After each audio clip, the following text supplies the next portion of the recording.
Mine is getting loaded, so I'm just waiting for it. Okay, so yeah, the crossword link is shared. If you are joining after sharing the link, you can tell me to reshare. I'll share it back in the chat box. Those who are here can actually click on the crossword. Just a quick tip that if you're using a smartphone, then the crossword puzzle will first appear, and then the statements, which are the hints to what you should fill in the crossword, will be there in the I button. So you have to click on the I button, and then they'll take you to statements. Click on the statements and it'll take you back to the boxes. So if you filled everything correctly, all the boxes will turn green. Okay. And yeah, Yogeshwari, it's okay if you reply to me in the chat box because I know your mic is not working. I will try and see um, in between intervals of my instructions what you're writing in the chat box. So let's take 5 minutes. Shrutika is here. I hope she is now able to hear me. I don't know because I just allowed her, admitted her in the class. Shrutika, everyone is working on a crossword for genetic terms. So I shared the link in the chat box. I'm sharing it once again. You can click on the link, and if you're using a smartphone, there will be a crossword puzzle on your screen. Just click on the I, and you will know what each box is about. And then you can go back to the boxes and type your answers. Let me know if you are facing any difficulty.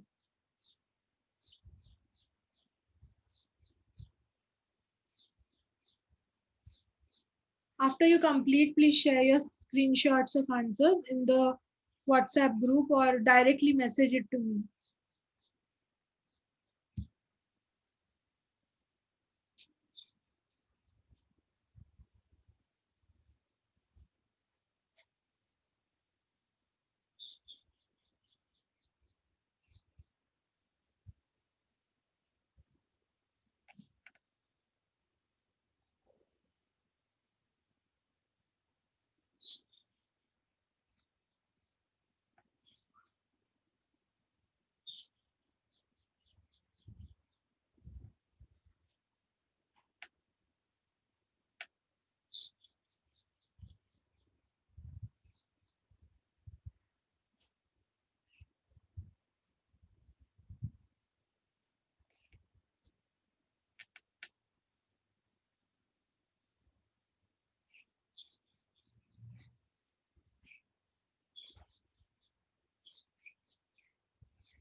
Okay, you have 2 minutes more and then we'll come back.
Okay, can you tell me if you guys are done?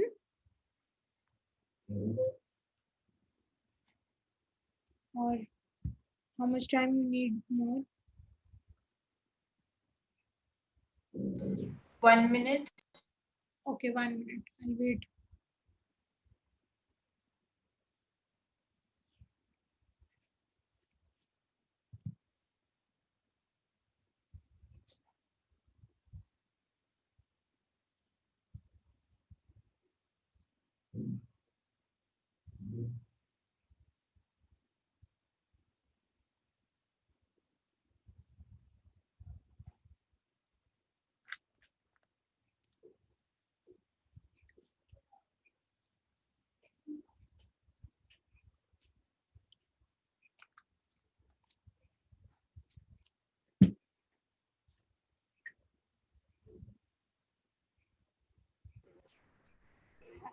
Hi, Miss Amrita. Miss Amrita, Yes, someone is saying something with very low volume. I'm Shrutika. Actually, sorry, I'm not able to Shrutika, do the cross. I can't hear you. I will type it. Just Yeah, what are you saying? You are not able to open the link.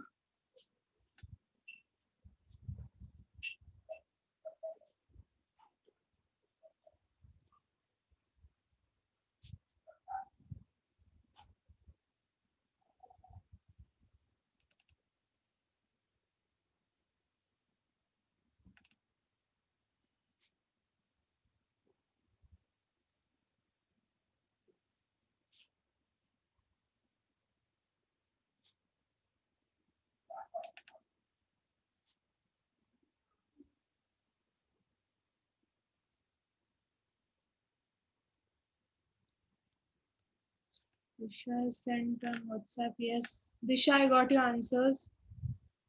Hmm. If your crosswords have not turned green, you have missed something or you have misspelled.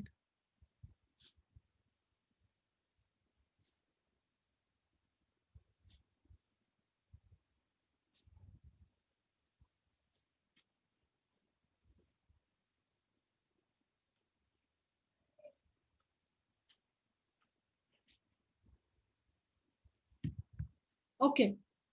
I will now share my screen and show you the answers because you all are taking a lot of time.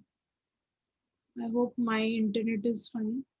I'm also facing a lot of internet issues, girls. So sometimes my voice may break. So just type in the chat box if that's happening. Okay, so this is the answer on screen. You can see. So 2 across is pure breed or pure bred, whatever. 2 down is organisms. 2 down is organisms physical appearance, which is phenotype. 3 down is hybrid. which says organism with two different alleles for a trait. This can actually be heterozygous, but there are no boxes for heterozygous, so this will be hybrid.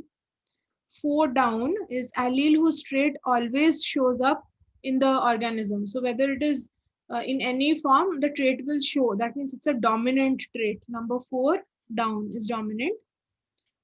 1 across. 1 across is recessive, hidden trait or hidden allele. Type of organisms whose offsprings of many generations have the same form of trait. That means these organisms have genes whose both the alleles are the same. So they are pure breeds. Passing of traits from parents to offspring is heredity, Heredity. Number 5, the process by which sex cells are produced, meiosis. Number 6, each different form of a gene is called an allele. Okay. Let's now move on to the next thing in our agenda. That is, we will be doing a quick check for understanding on conservation. So I will be going to this page where multiple choice questions will come on screen.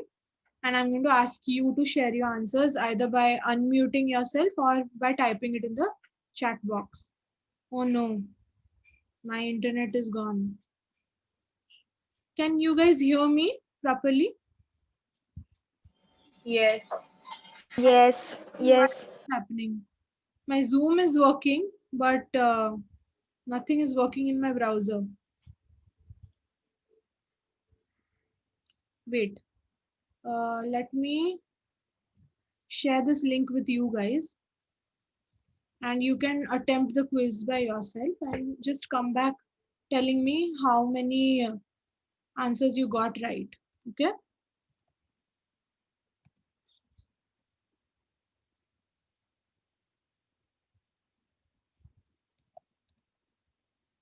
Ranu, are you able to hear me?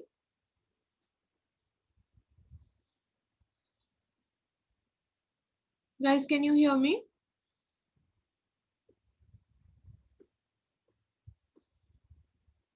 Yes. All right. So did you receive the quizzes link in your chat box?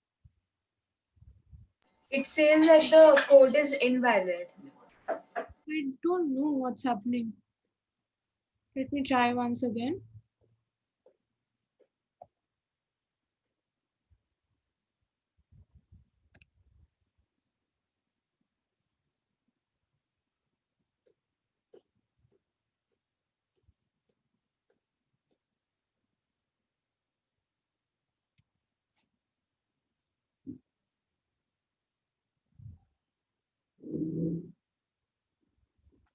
I'll just get back to you guys. Let me stop my screen share for a moment.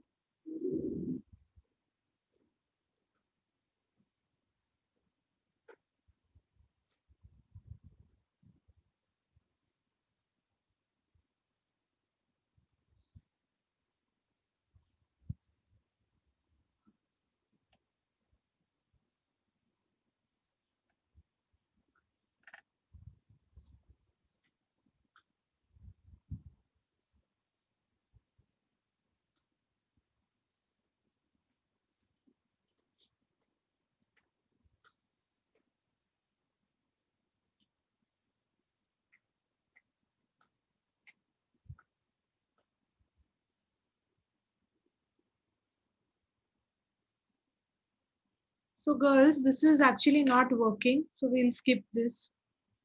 Okay. So this quiz thing is not opening at all. Maybe I have some internet problem. That's why. We will directly go to the revision of need to maintain biodiversity and threats and conservation strategies. So going back to screen share.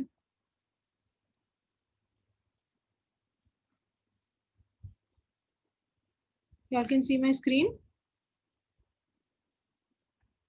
Yes. Okay. So beginning with, before we understand that biodiversity needs to be protected and there are different strategies of protecting the different varieties of species of plants, animals, and all the 5 kingdoms that you studied in classification. So we need to preserve them. The point is, when you are doing a saving project, you need to know the purpose behind why we need to protect them. So with that, we need to first understand why biodiversity needs to be maintained or needs to be preserved. So here we have already studied all of this in modules 2 and 3. So after the class, you can actually go back to modules 2 and 3 and just revise the tasks under uh, threats, need to maintain biodiversity, and conservation strategies of biodiversity um, for your self-study. So let's begin with these issues because of which we need to preserve our biodiversity, starting with moral and ethical issues, then ecological reasons, aesthetic reasons, social reasons, and commercial reasons. So initially, when I had taught you all about the moral and ethical issues, many of you couldn't get the hang of what is a moral or ethical reason to save a biodiversity. The idea behind this is um, just realizing that the nature around you or the environment around you is not for you to exploit. This is a home for different species, for different communities who are not even your species. And it is their right to live in peace and perpetuate or increase their population and maintain a peaceful life on this planet. So think about the Aborigines who live in very secluded islands, and because those islands have lots of medicinal resources and things that will benefit the urbanized population, it is not right to violate their privacy. So that's why there is a need to maintain their natural habitats and the biodiversity or the varieties of species of wildlife and forests found in that region. What are some ecological reasons that bind us to maintain or protect the biodiversity? First ecological reason is, had we had only a single variety of plant all over the planet, then the genes that are expressing in the plant would be limited, and that plant would only limit to contributing certain type of nutrition only to the food web and to the ecosystem. But because there is biodiversity, we have different species of plants like this rose periwinkle, which actually provides certain alkaloids. So like we produce antibodies to fight against pathogens trying to enter our body, plants produce alkaloids. Now, these alkaloids may be in the form of oil or in the form of alcohols, and they protect the plant from diseases or from other animals trying to eat these plants. So they also have their own defense system. Now, humans have found out through science and technology that these alkaloids have high medicinal value. In fact, some of them are anti-cancerous in nature. So uh, they work for chemotherapy in case of patients who are suffering from cancer and tumors. Then actually we also know about antibiotics because of biodiversity, because there are diverse species of bacteria around us. And we also get to know that bacteria themselves produce certain chemicals which prevent other bacterial colonies to come closer to them. Or fungi like penicillin produces certain chemicals, and when we use those chemicals, bacteria don't grow in the areas where these fungus survive. So Alexander Fleming actually was the one who accidentally discovered antibiotics, and from then the evolution of better and better types of antibiotics have continued, and that has saved us from many bacterial fatal diseases. Then comes the another example of how ecologically biodiversity is necessary, that is the pollinators. Had there been only one single species of animals on earth, then there would come a time when this species would extinct, and then there would be no animal life on earth. But there are diverse varieties of animals, starting from worms to insects to crabs, spiders to amphibians, fishes, reptiles, mammals, and birds. And among them are some animals who actually help in pollination of the plants, like the bees and the butterflies. So we need to save their species because different bees and different varieties of butterflies are found in different parts of the planet, and they help in pollination of indigenous or native varieties of plants which only grow in those continents. So if the pollinators are gone, the plants will not reproduce or will not disperse, and they will also become extinct. So we say that greater the biodiversity of an ecosystem, greater is the stability of that ecosystem. And the most bright example of studying this are the food webs. So I want you to take a few seconds and think of how a food web means. If an ecosystem has a food web, not just a food chain, how is that a symbol of ecosystem stability? You can unmute and share what you think.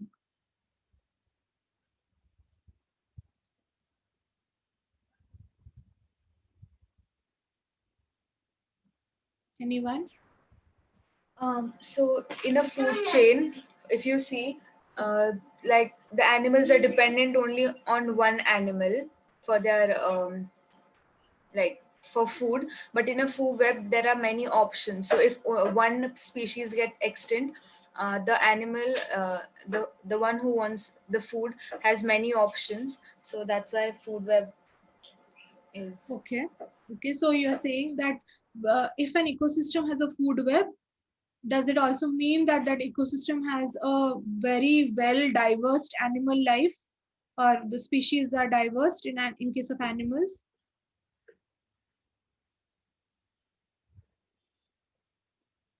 Disha? Mm, yeah, I don't know. So, I'm a little confused. so my point is, there are two ecosystems. One has a single food chain and one has an operating food web. Food web means that in that ecosystem, so many food chains are interlinked with each other, right?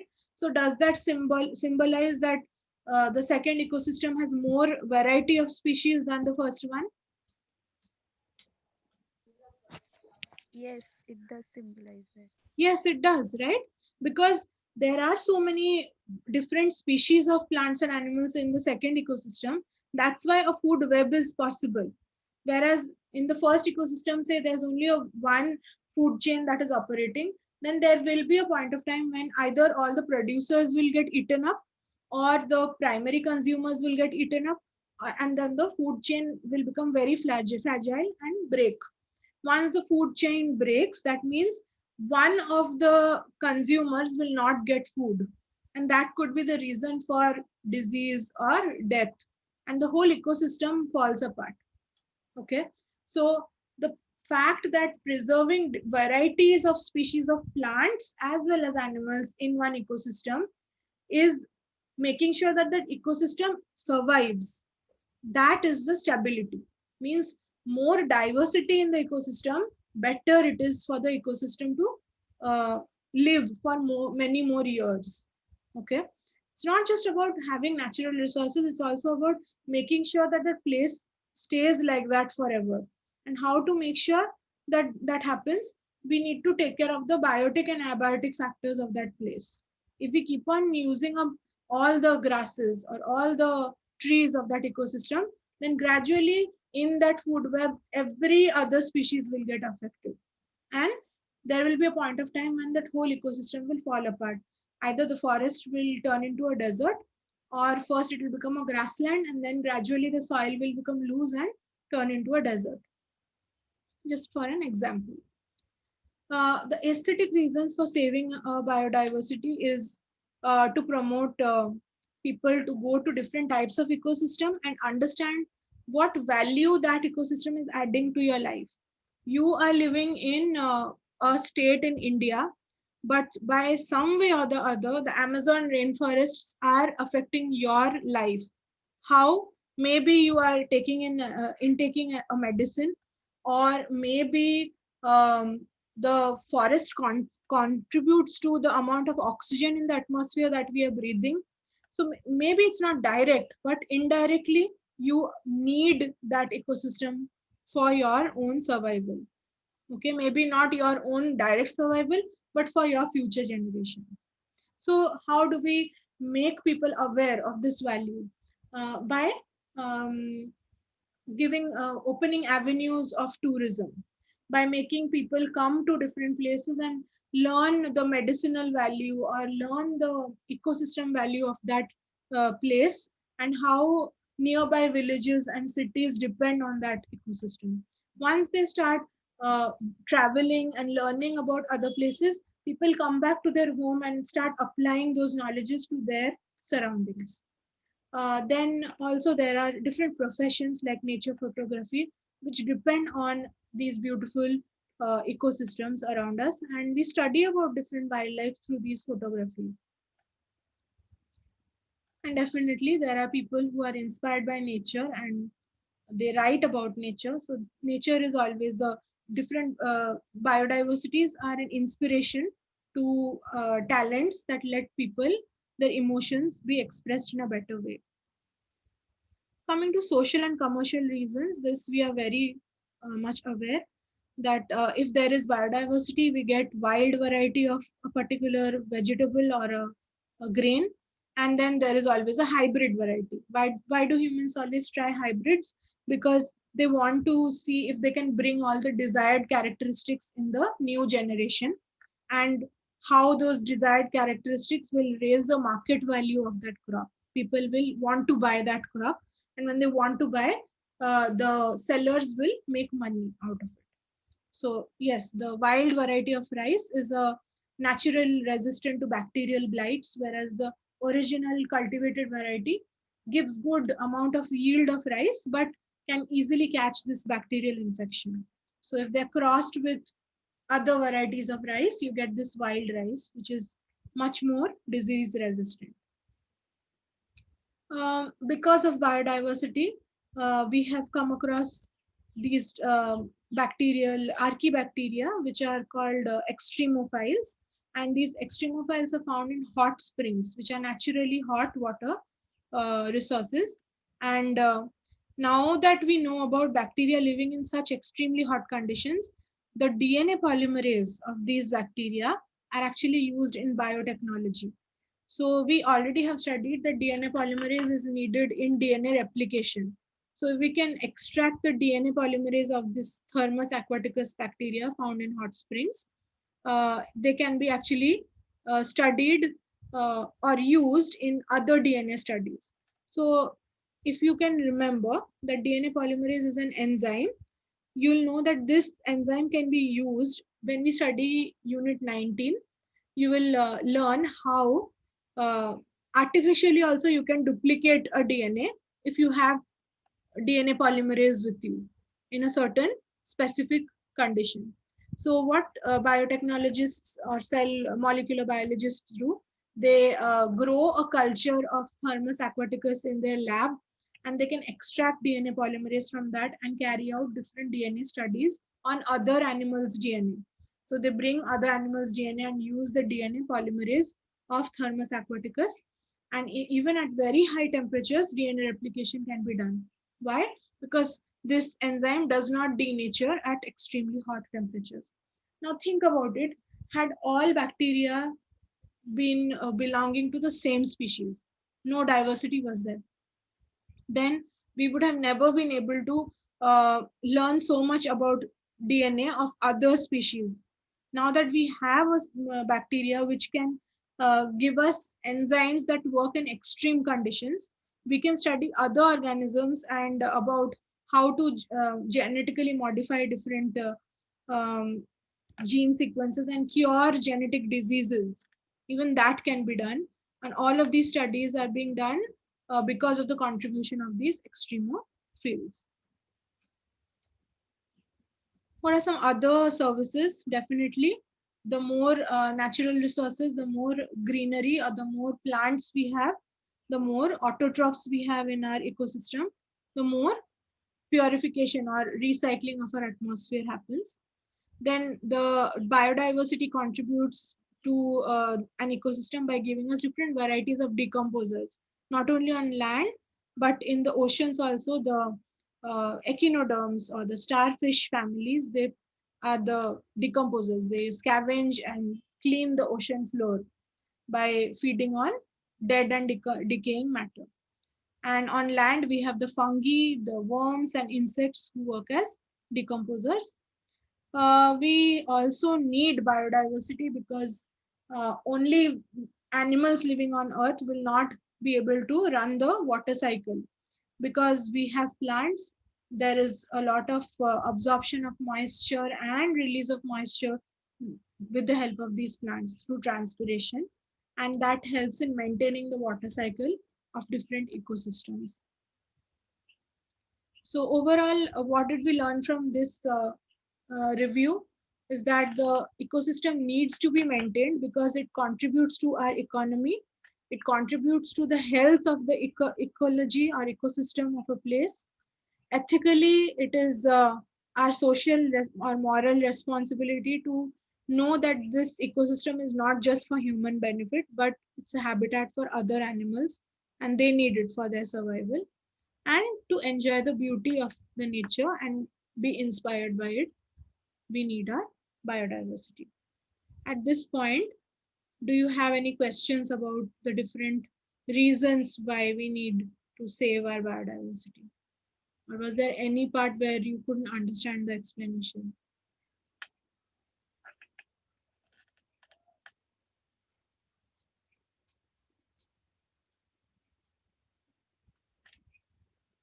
No? Okay. Okay, so then we'll move ahead to revising about what are the major threats to both land as well as aquatic ecosystems. So this we have studied in module 2, task C, about threats. I have a small cartoon clip over here for you to read. Okay. So the first threat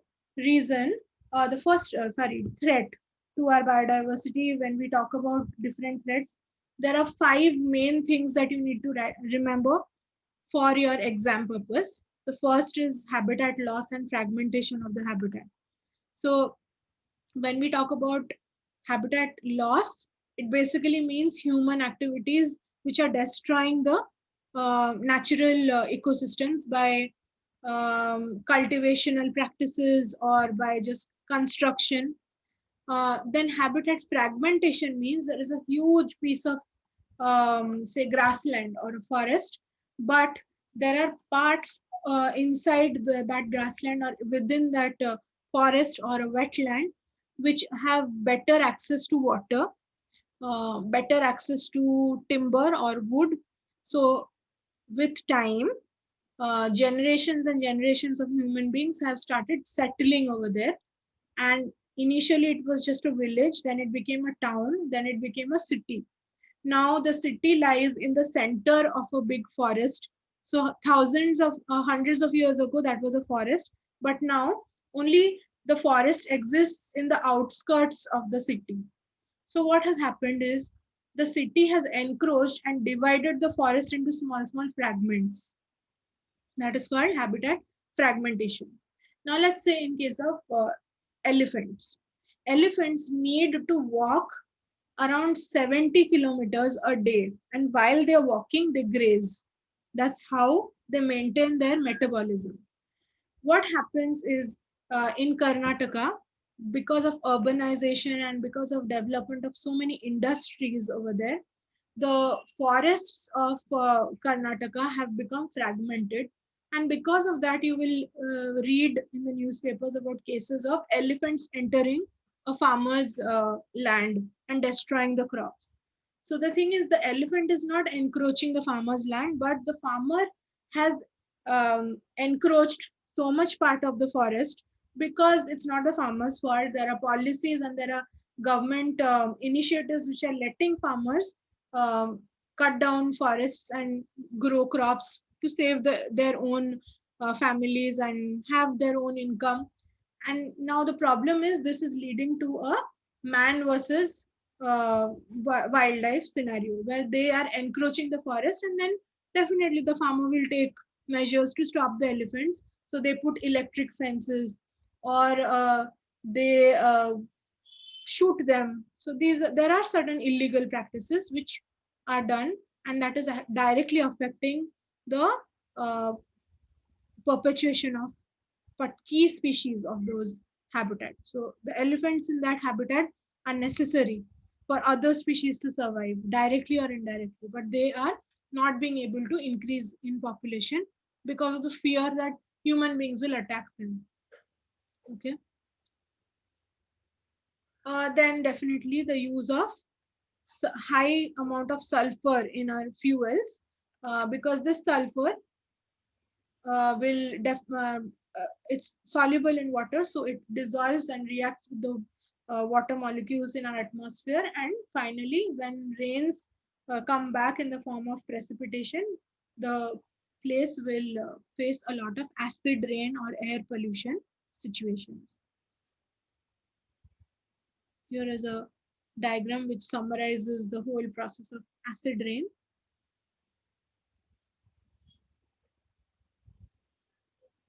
About how climate change is a big threat for biodiversity is industrialization and combustion of fossil fuels lead to an increase in concentration of carbon dioxide in the atmosphere. And we all know carbon dioxide is a heat trapping gas. So it starts trapping more heat than what is a normal level. And that raises the overall global temperature. So when the global temperature raises, if the global temperature raises by even 0.4 degrees Celsius, that means we have polar regions which are melting, glaciers which are melting, and ice cap mountains which are melting. So wherever all this molten ice go into the oceans and the seas, and the sea level will rise. So here two things are happening. Habitats in the poles are getting affected, habitats in the coasts are getting affected. How? The poles are becoming warmer, which is what the plants and animals of those regions are not used to. They are not adapted to warm temperatures. So they are dying because they are not being able to adjust to those kind of conditions.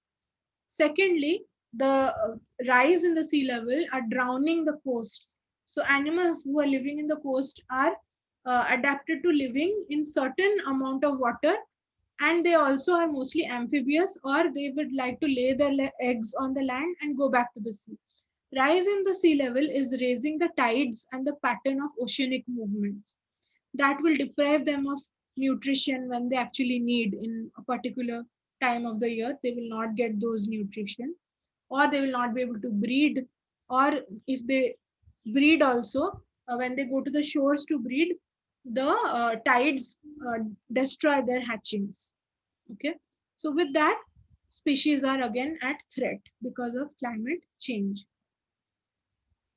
Ocean acidification. This is one very common problem that is being noticed nowadays. That's because carbon dioxide from the air is dissolving with the water in the surface level.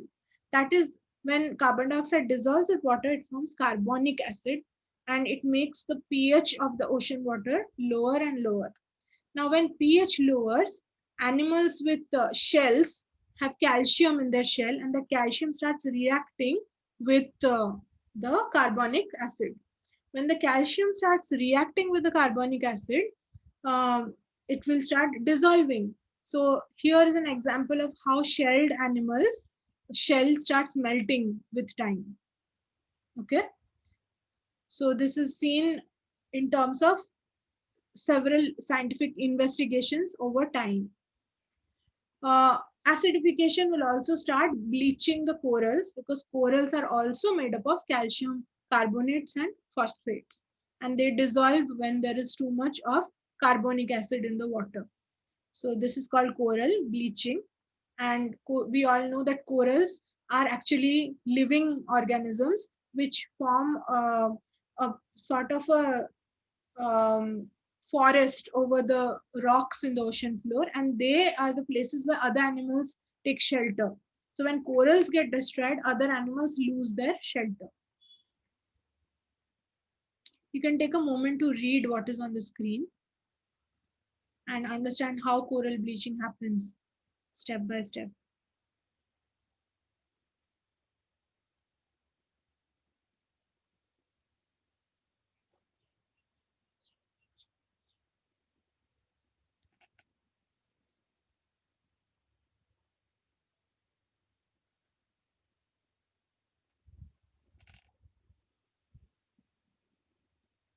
So there are three main things which are the causes of coral bleaching. One is global warming or increase in global temperature. Then the second reason is industrial effluents, means runoff waters from industries around the ocean, and also high solar radiation, overexposure. So high solar radiation is happening because coral reefs are actually found in places where the water level is very shallow. If there is too much heat in the atmosphere, the temperature in the atmosphere is very high, evaporation will be faster. So more evaporation means the corals are being exposed to air, and that's when they start getting stressed. And when they get stressed, they start dying. They lose all their algae on their surface.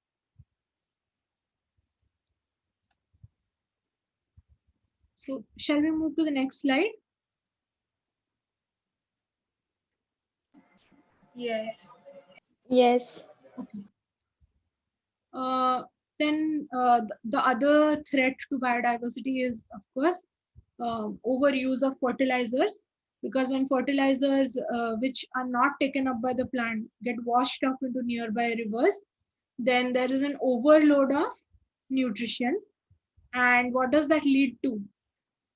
What are you seeing in this picture? Eutrophication. Eutrophication. Eutrophication happens.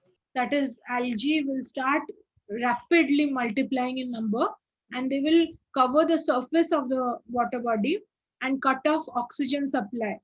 So oxygen actually dissolves from air to the water body through the water surface.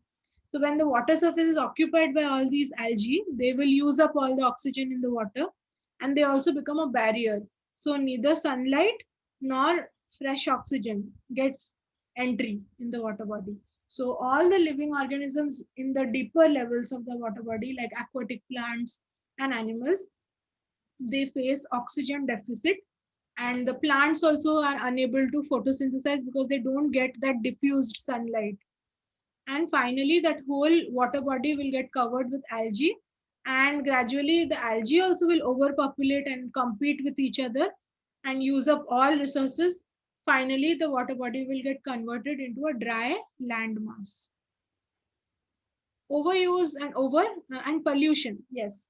If industries are around these water bodies, they dump their waste, majorly plastic waste, and we have seen cases of abandoned fish nets which entangle around the primary predators of that ecosystem. So when these predators are entangled and they are dying, their population decrease, and again that will lead to other ecological problems, or it leads to suffocation and death of a particular species which have tendency of running into these fish nets more frequently. So fish nets will catch the fish. Now these seals, turtles, and sharks, they feed on the fish, right? So they get attracted to these nets, and they themselves get caught in the abandoned fish nets. Overlogging or cutting or felling of trees for their timber or for their wood also clears off large patches of the rainforests and mixed forests all around the world. So if you read your Mary Jones textbook, all these key areas of problems that are threatening our biodiversity, they have been explained in the form of case studies in your Mary Jones textbook as well as in the Hodder. In Mary Jones, it's more detailed with named examples like this one. So this is a problem of overfishing that happens in North Atlantic Sea. So at one time in the 90s, there was a point when cods, which are the largest number of fishes, they started that the school of fishes became smaller and smaller and negligible. Means the birds of the ocean could not feed on them because human beings started consuming so much of codfish, mainly for their oil, the fish liver oil. So then, after that, there was a ban on cod fishing, and that helped in reviving their population to an extent. The next example is that of sea otter.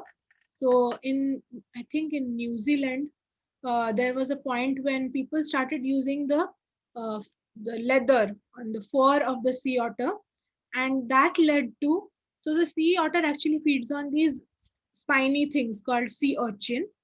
The sea urchins are cousins of starfishes.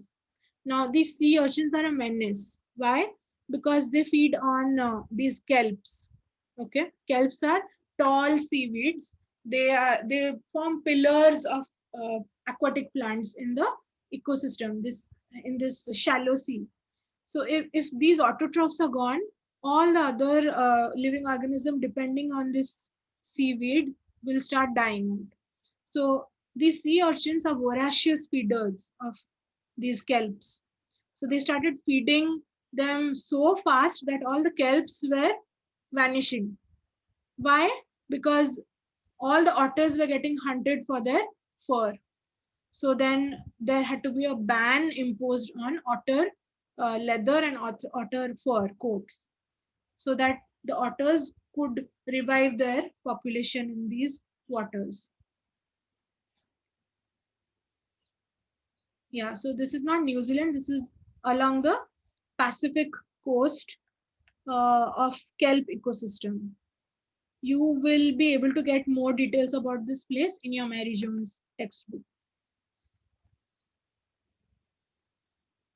The last point about threats to biodiversity is invasion of alien species. So these species are wandering species. They look for opportunity to go and migrate to a new place after finishing up all the food resources of the place where they are in.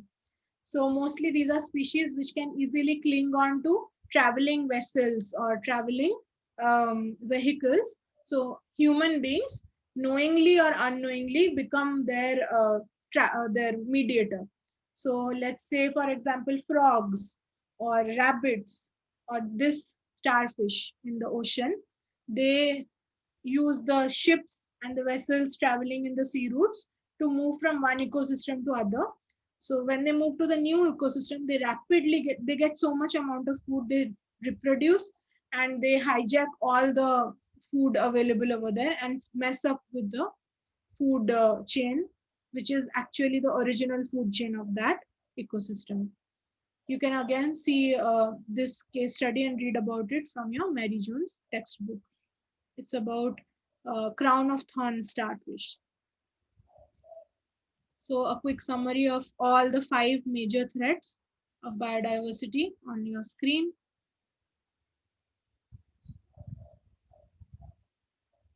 At this point, do you have any questions about the 5 major threats?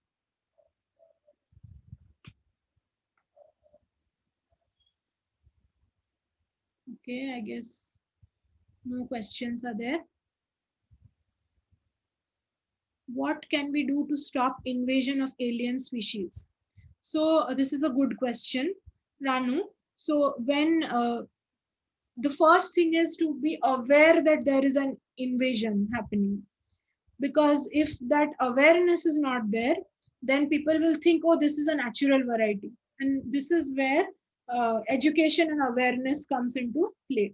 And we need more people in studying more about ecology and environment, so that there are more initiatives like this happening, or research is happening around the world, which will encourage people to learn about their own ecosystems, native species. So once you know what are the native species, when you see something strange, you become curious. Okay, I have never seen this species in my neighborhood. What species is this?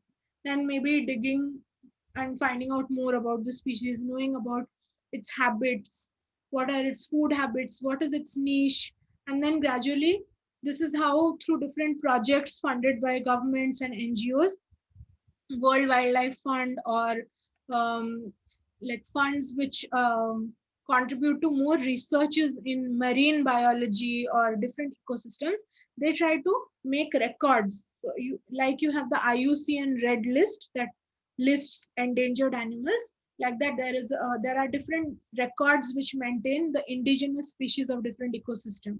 So if you see any thing strange that doesn't fit in that list, then more research is done around them to study whether they are originally native to that area or they have migrated.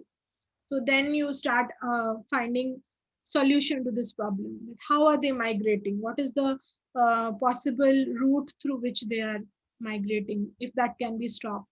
So it's a very tedious research and then management technique. So there are different cases of such alien invasion, and that has been the government has actually collaborated with different organizations to work and stop these alien species invasion.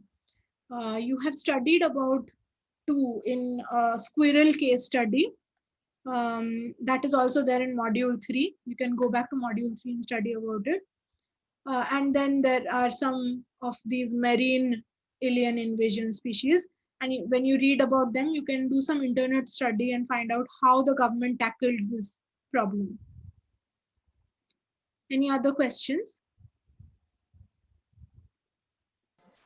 No. So different cases are handled in different ways.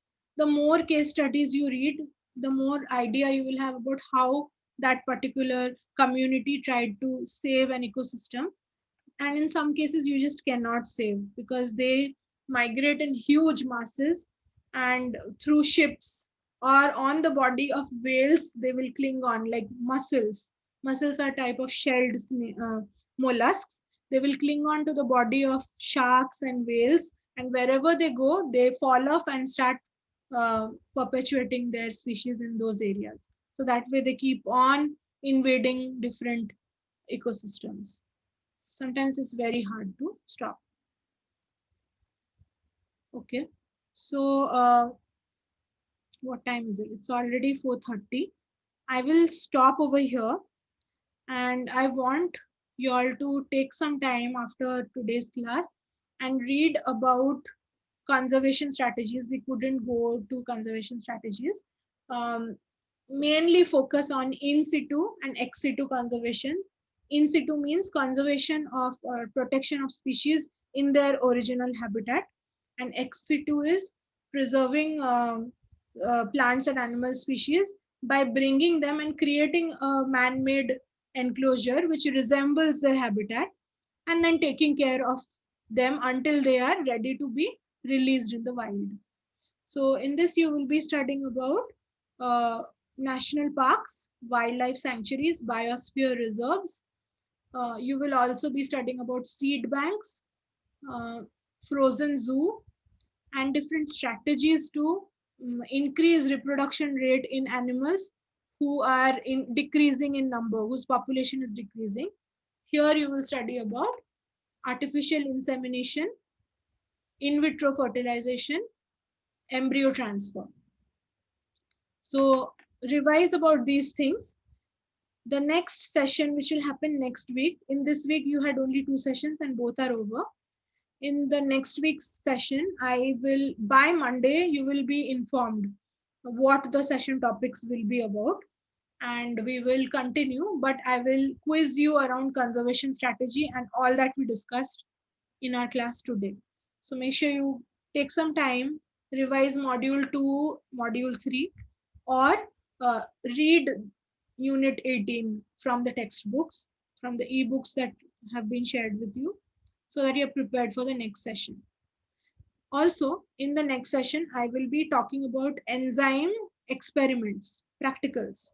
So some important enzyme related investigations and how to analyze or understand those investigations. So that will be helpful in your practical skills for paper 3. This is what I've thought for the upcoming session. If you have any more suggestions, please mention them in the WhatsApp group, and we will end our discussion over here. Thank you everyone for being patient and giving your time and making sure that you're attending these sessions. It's very good to get to interact with you all than just uploading modules. I used to feel very isolated. So yeah, thank you. Do you have anything that you want to ask me?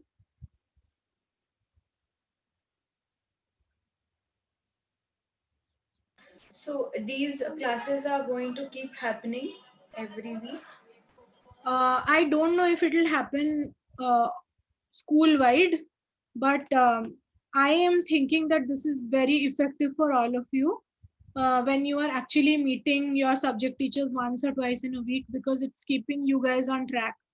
Definitely, I have noticed a lot more participation from many of you once these classes began this week.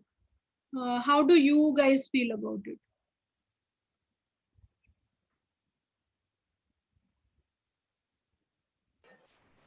I like it this way, like when we have live classes, because posting the modules and doing the modules, it's it's a routine that has happened, and it's very like kind of boring.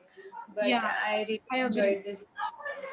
And also, we are not doing the current modules, like we are doing old modules, which most of you have already done. So, this is like a good revision opportunity for all of us, or a chance to clarify doubts. Don't you think so? Yes. What do you think about the live classes, Gauri? Are they helping you in any way?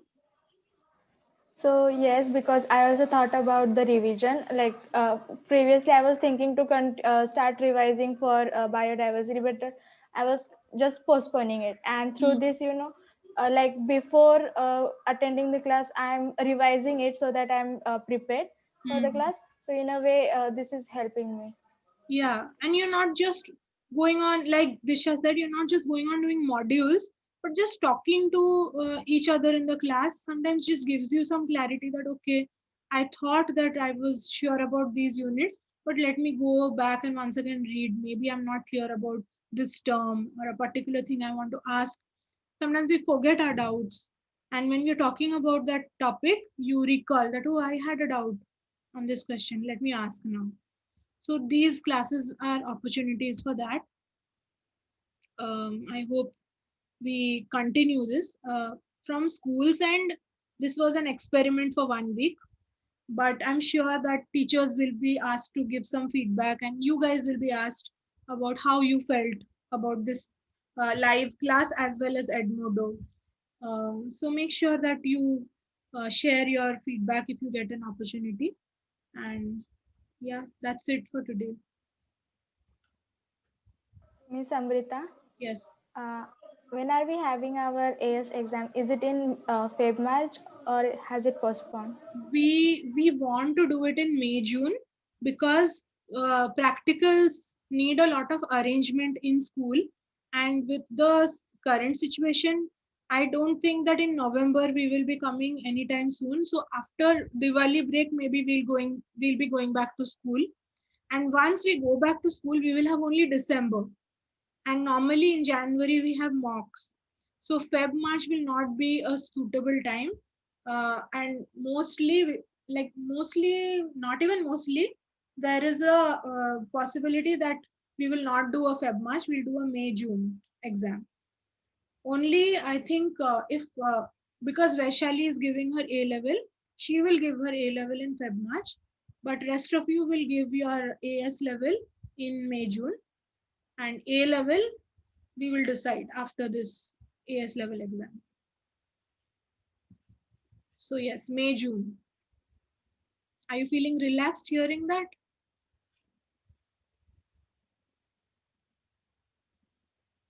Okay. Okay. Because I want you all to practice a lot of labs. And with just December and January, we will not get enough time to revise and do those practicals. So we'll do the practicals nicely, practice everything, become fully equipped, and then give our AS levels and do better than last time. Okay.